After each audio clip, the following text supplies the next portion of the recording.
नमस्कार, students corner या YouTube चॅनलवर सर्वांचं हार्दिक स्वागत। महाज्योती मोफत टॅब योजनेसंदर्भात अगदी प्रॉपर माहिती आपल्या चॅनलवरती दिली जाते। महाज्योती मोफत टॅब वितरणासंदर्भातली गाईडलाईन सगळ्यांनी पाहिलीच असेल।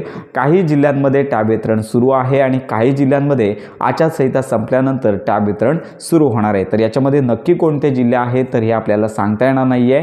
तर याच्यामध्ये सगळ्यात महत्त्वाची बाब आहे की महाज्योती मोफत टॅब योजनेअंतर्गत सिम कार्ड वितरणासाठी विद्यार्थ्यांची कंडिशन लक्षात घेता ग्रामीण भागातील विद्यार्थी असल्यामुळे नेटवर्कचा प्रॉब्लेम असल्यामुळे विद्यार्थ्यांना सिम कार्ड देण्याऐवजी जो दररोज 6 GB इंटरनेट डेटा दिला जातो तर याचं जे अनुदान आहे दरमहा 500 रुपये असं 3 महिन्यांचं मिळून 1500 रुपयांचा लाभ विद्यार्थ्यांना दर 3 महिन्यानंतर त्यांच्या आधार संलग्न बँक खात्यामध्ये जमा केला जाणार आहे। त्यामुळे विद्यार्थ्यांना महाज्योतीमार्फत लवकरात लवकर जे नॅशनलाइज बँक आहे तर या बँकांचे खाते उघडण्यास सांगण्यात आलेले आहेत आणि याचबरोबर तुमचं बँक खातं आधार लिंक असलं पाहिजे। तर यामध्ये काही विद्यार्थी विचारत आहेत की पोस्टाचं माझं अकाउंट आहे तरी चालणार का? तर लक्षात घ्या की त्यांनी नॅशनलाइज बँका सांगितलेल्या आहेत, परंतु डीबीटी वितरण जे आहे ते पोस्ट बँकांमध्ये देखील होत आहे। त्यामुळे सगळ्यात महत्त्वाची बाब म्हणजे तुमचं आधार कार्ड तुमच्या बँक खात्याला लिंक असणं गरजेचं आहे। तर याचा माहितीपर व्हिडिओ लवकरच आपण देत आहोत की कसं चेक करायचं ते।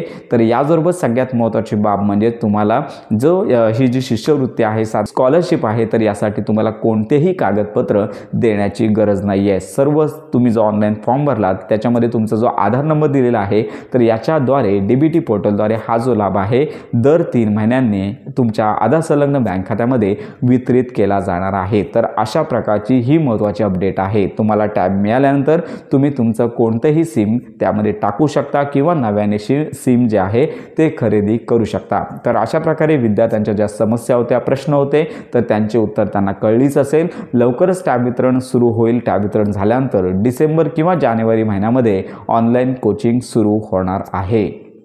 तर अशा प्रकारे विद्यार्थ्यांनी लवकरात लवकर ही प्रोसेस करायची आहे, ते देखील आधार संलग्न असलं पाहिजे। तर अशा प्रकारे लवकरात लवकर बँक खाते उघडून घ्यायचे आहेत। तर ही महत्त्वाची माहिती सर्व विद्यार्थ्यांपर्यंत नक्की शेअर करा।